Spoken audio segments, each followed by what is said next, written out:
morning we're going to talk a little bit about truth. Probably many of you enjoyed a little extra sleep last night.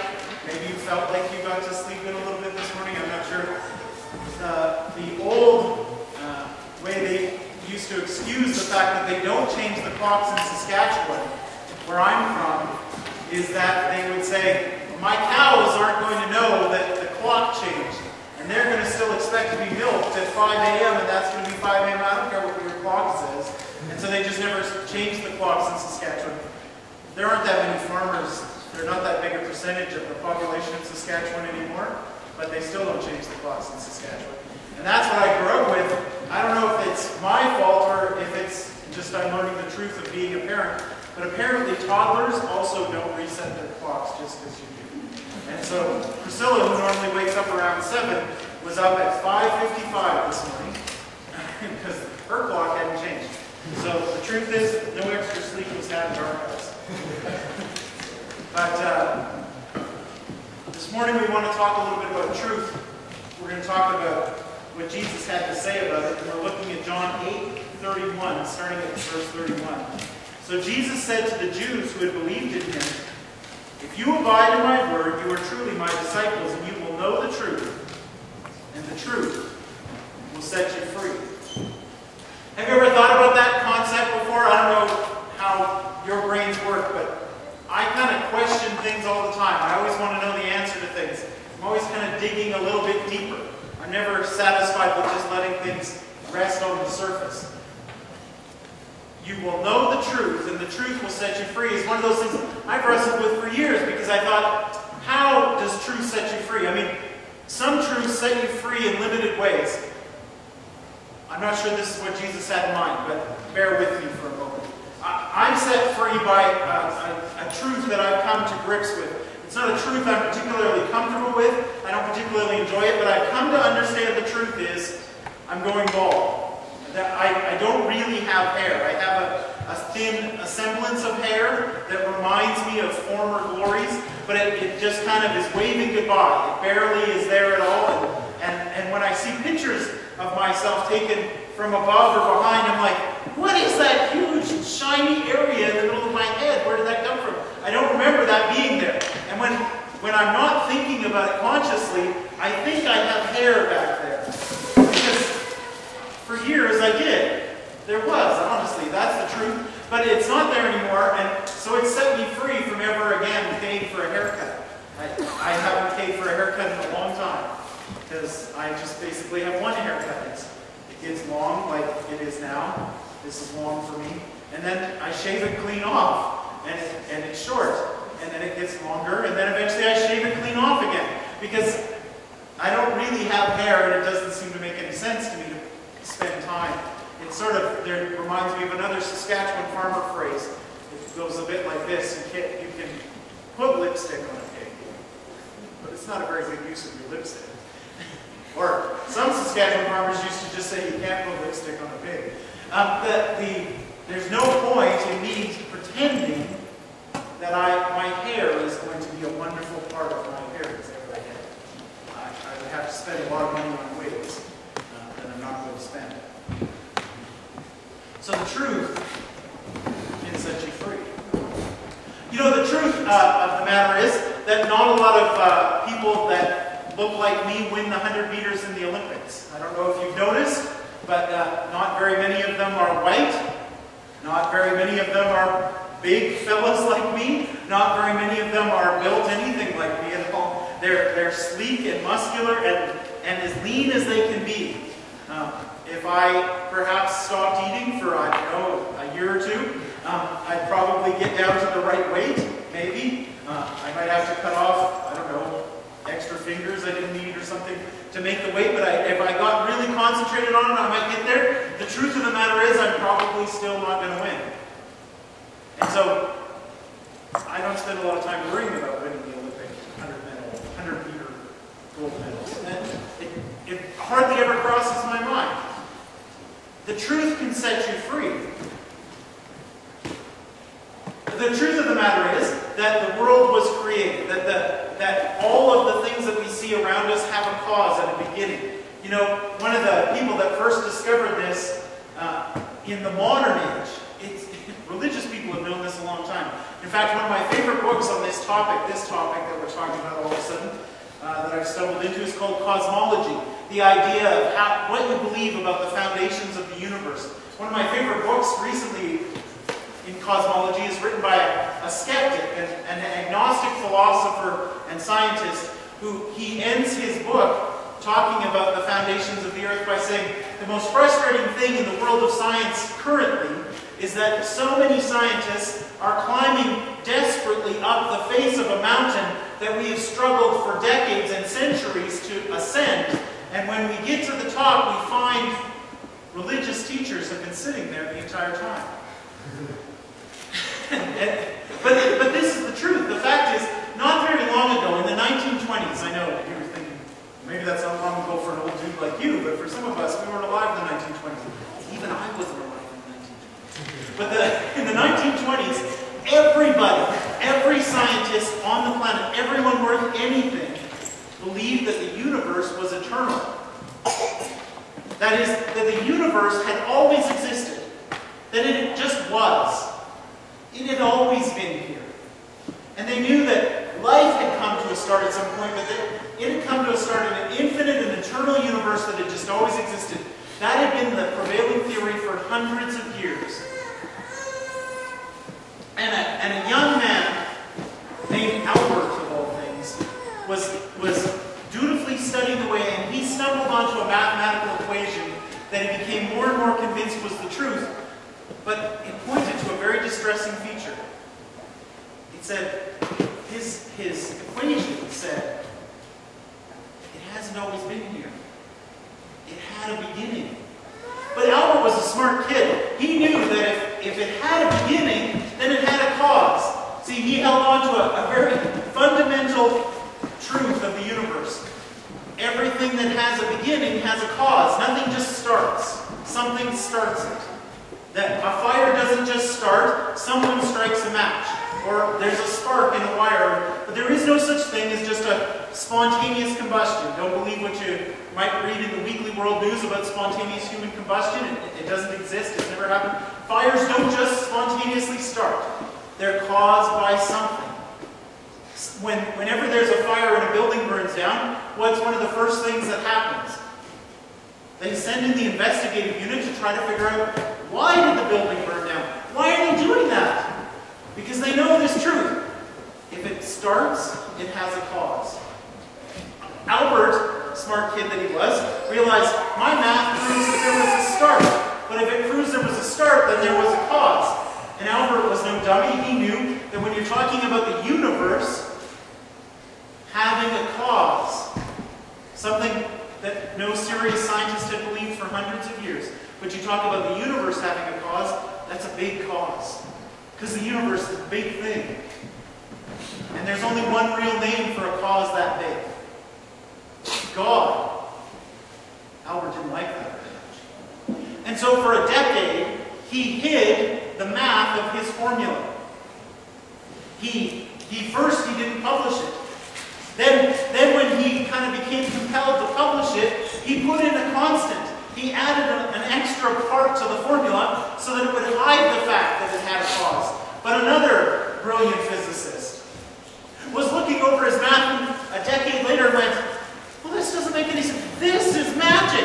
But this little constant you added in on the end is garbage. You just completely made this part up, didn't you? Come on, admit it. You just made this in front of a room full of people. He said, you just made this up. This part, oh, this is the most important discovery of at least a generation, maybe ever. And this little part you added over here is complete nonsense. And Albert Einstein had to get up in front of the room and say, yeah, I made up that last part. The real formula has no x. It's just E equals mc squared, period. You've probably seen that formula before. You may have heard about this before. Albert Einstein, kind of famous. He's the one that his formula of relativity, and this is the truth, proves that the universe had a cause. It's where we got the idea that everybody has basically come to accept. It's called the Big Bang Theory. You may have heard of it. Even before it was a sitcom, it was science. And the people involved in the sitcom only pretend to understand the science. We won't get into that. We won't talk about that truth. The truth is Einstein understood that this science proves something really radical. That the universe has a beginning. And he understood that if there's a beginning to the universe, then that beginning can only be God. And Einstein spent the rest of his life trying to figure out exactly what he was going to think about God. He spent less and less time on physics and more time on God as he aged. Because he was wrestling with the fact that he knew that anything with a cause has a beginning. I don't know if he ever came, we don't have record of him suddenly becoming a Baptist. Not that you need to be Baptist to be saved, but we don't have record of him suddenly entering the church. I don't know how free he ever got of that truth. But the truth changes things. Little truths, like my hair is disappearing, change my behavior. Big truths, like the universe had a beginning and therefore a cause. And the only logical cause for something this big is a big cause. And that cause might be God. Changes things. It radically changes things. Einstein, like I said, he grew up in a world that said, we don't need God because the universe is eternal. He didn't want to change that. He spent a decade trying not to change it. But the truth eventually changed it all.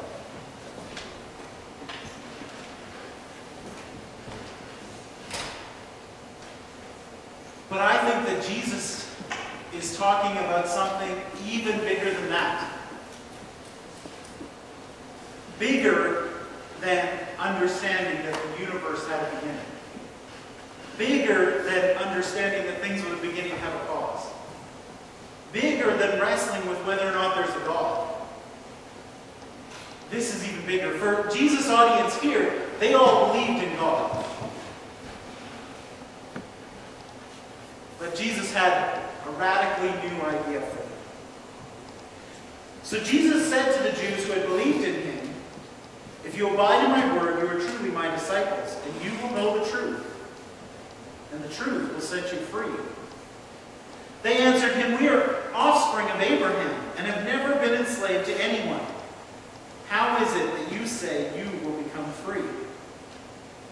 You see, that the people that were listening to Jesus at this time had been born Jewish. It's the next best thing to being born Chinese. They were very proud of their racial heritage. They had a long and storied history. They were like, we've existed for thousands of years. Our culture, you may have heard this before, with a slightly different angle, maybe a different accent. We've existed for thousands of years. We've had a great cultural history. We don't bow down to anybody. We've never been enslaved. They never took over our country. That's a problem other countries have faced, but we didn't face that. We've never been the slaves of anyone. That's a bit revisionist in Jewish history. If you read the Old Testament carefully, you realize it's not entirely true. But it was the prevailing wisdom at the time of Jesus. They liked to differentiate between being militarily taken over and being actually slaves. They drew very fine lines to demarcate, and they were very proud of the fact that they'd always been free. They're like, we're not slaves. We're free people. We've always been free people. We've been free people since Father Abraham, right since the beginning of the Jewish nation. We've stood up on our own 2 feet and said, look out, world, here we come. We're Jews. We're going to be proud of it. And that's their response. We're not slaves. Jesus answered them, truly, truly, I say to you, everyone who commits sin is a slave to sin.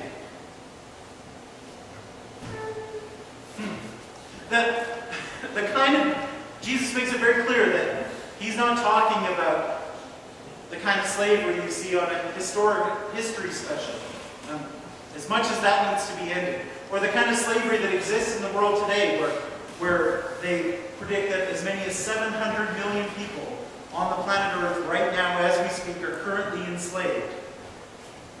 They're currently working against their will. A shocking number of them are children. And a shocking number of those children are involved in sex slavery, which to me is about the most degrading and horrible thing I can imagine. I can't fathom the evil that exists in the mind of somebody that gets involved in something like that. I have trouble wrestling with the fact that that even exists. Because to me, it's like, on my worst day, at my very worst, at my most selfish, and my most hateful, and my most horrible thing, I still can't imagine being involved in getting a child to perform sex acts to make me money. I can't imagine that. I can't imagine becoming that bad. I've committed crimes for which you can go to jail. I wasn't always a nice pastory kind of person. I've done some pretty terrible things to people. Wrecked their cars on purpose. Wrecked their houses on purpose. Knocked them unconscious on purpose. I wasn't always the Jason you see before you now. When I was a young man, I was a bad man. I still can't imagine. And yet, it's not 1 or 2 or 10.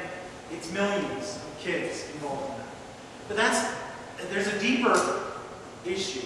There's a more important issue. There's a more foundational issue at work. More foundational than who created the universe. More foundational than putting an end to that terrible, horrible thing. Jesus is talking about the slavery which we all experience. Because he says anyone who commits a sin becomes a slave to sin. You know, so often we think that that doesn't apply to us. No, we're good moral people. We don't do that kind of stuff. We wouldn't ever get involved in those horrible things Jason's talking about. We wouldn't do half the stuff Jason says he did. We're the good people. We wouldn't do that kind of stuff. We don't struggle with those kind of things. We're not slaves to sin. Well, Jesus says otherwise. I mean, he's talking to faithful religious people here, and he says you're slaves and you need to be set free. They're wrestling with, well, how in the world are we slaves? And Jesus says if you commit one sin, you're a slave to sin. You know, one of the ways that we see it most often in our society is with greed. You think that you own all this cool stuff. But if you try to just take a break from it, walk away from it, you can often find out very quickly that it actually owns you. There's a reason why people pile their smart devices of various shapes and sizes up here on the altar on Sunday morning. Do you know what they're doing? They're making sure that they're not texting during the service or downloading videos of more clever preachers with better hair than me. I'm quite thankful. But that those things are up here because you think you own that thing. But just try to turn it off for a week. You find yourself almost twitching. You kind of start to go into detox. Do you own that thing or does it own you? I mean, and if we allow ourselves to go too far down that path, pretty soon all of our time, all of our energy is consumed with the preservation, the acquiring, the shining up, the waxing and polishing of our stuff. And we don't anymore own the stuff, it owns us. I don't know what sins you're struggling with, and I don't pretend to be able to see straight into your heart, but the fact is, we all become slaves to sin in some way. We all walk a fine line in need of rescue all the time. We all have issues that we struggle with. And here comes the stern warning that should make us take this passage very seriously. This is why I think this is such a foundational truth. Because look what Jesus says in the next verse. The slave does not remain in the house forever. The son remains forever. You know, I don't pretend to be a biblical expert, but I but I have done some study. I tell people all the time, and it's the truth. My master's degree is essentially in Bible study. I mean, it's called a Master's of Divinity. I have a Master of Divinity. They gave me a degree that says that, but I never mastered it. But it's basically a master's degree in Bible study. This verse, the slave does not remain in the house forever, the son remains forever. Those aren't the kind of verses that know the truth and the truth will set you free. You'll see on bumper stickers and fridge magnets. If the son sets you free, you will be free indeed. You would print that on a bumper sticker or put it on a t-shirt. You're probably not going to see the slave does not remain in the house forever, but the son remains forever on a t-shirt. It's probably not going to make it onto a bumper sticker. You're not going to see it as the theme verse at some Christian conference you go to. But it might be the most important truth in the whole thing. What's he saying? He's saying if you're a slave to sin, you've got limited opportunity to turn around, to repent. You've got to change direction. Repentance, it literally means to turn your face the other way, to go 180 degrees, to do like Einstein did. When he discovered the truth, I mean, it took him a decade. He didn't instantly embrace it. He wasn't automatically euphoric about the discovery. But the fact is, when he came to apprehend the truth, and as he wrestled with it, he could deny it no longer, and he turned his thinking. In a radical way, imagine you grew up in a world, maybe some of you did, where everybody around you said, we don't believe in God. God doesn't exist. There is no such God. Many Chinese people grow up in a world just like that. There is no reason to believe in God. You're better off without Him. Just forget all about that nonsense. And everybody around you believes that. Everybody thinks that. Everybody tells you that. And then you on your own discover something that makes you go, I don't think so. That's not true. And it's not you discover a Bible verse written on a bumper sticker or somebody hands you a tract. You discover scientific proof that undeniably, and for many scientists, proves something started the universe. Most scientists, 99.9% of the physicists that I've heard of, that I've read, that I've met, and I take time to meet some of them at the university because it makes me feel smarter just to hang around with them. These people, they all believe that the universe had a beginning.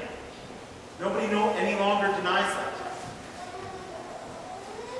Einstein had to change his thinking 180 degrees, radically change everything he'd ever thought.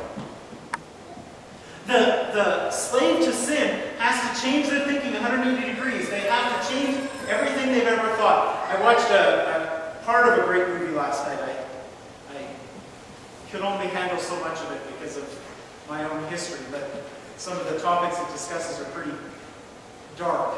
But at the same time, it was great. It's called The Tree of Life. And it's this movie, stars Brad Pitt and Sean Penn. It's a really quality film, won awards at Cannes Film Festival. It's kind of one of those artsy films. It's wrestling with the question of why bad things happen with good people. And it's a powerful exploration of what Job has to say. The Bible book of Job has to say about that topic. Interesting film. But at the beginning they say that there are two ways to life.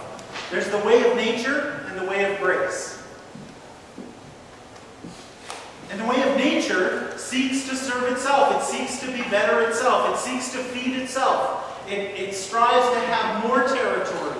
And in lower mammalian species, the guys seek to have more territory, then they'll have more mates, then they'll have more offspring, and you just seek more and more and more. You'll always seek the biggest portion of every meal, so you'll have the most strength, so you'll win the most fights, so that you'll have more territory, that's the way of nature, and it plays out in human beings. We strive for more and more and more. And the way of grace rejects all of that. You strive for more and more and more for everybody else. You look for ways to share everything you have. You give whenever you can at every opportunity you have. You look for ways to be less and less. Sharing whatever more you have with anyone in need. And they're polar opposites. They're radically different. It was a beautifully phrased description of what the gospel ought to impact us.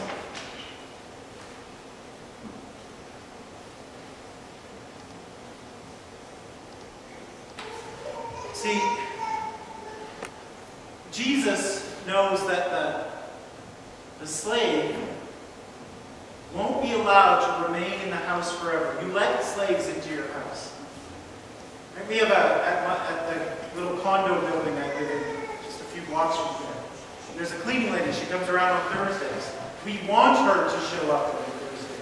We like it that she vacuums the halls and washes the floors in the laundry rooms and makes sure that people are cleaning up the lint filters in the dryers, and she checks and changes any burnt out light bulbs, and we want her to do all of that.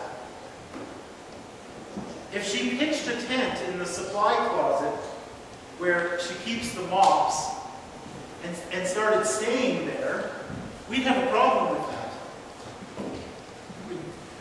that. There would be some stern discussions, and she would quickly be replaced both to a different place, but also she probably wouldn't have the job very long, right? That this wouldn't last very long in this situation. Somebody would notice, and there'd be a big problem. While she's not directly a slave, it's a contract. It's like slavery in that way. For those of you who have worked contracts, that it's not perfect. It's not that. She's not expected to stay there forever. If she doesn't go home after she's done cleaning, it's going to be a problem. Slaves don't get to stay there forever. The people that own the places, like my wife and I, we don't have to leave at the end of her shift, but she'd better. Jesus recognizes he's using that pattern in our human lives to inform us about something. Those who are slave to sin won't remain in the house forever, but the Son, guess who that is? Remains forever. Well, I don't know about you, but I'd rather hang out with the Son than the slaves.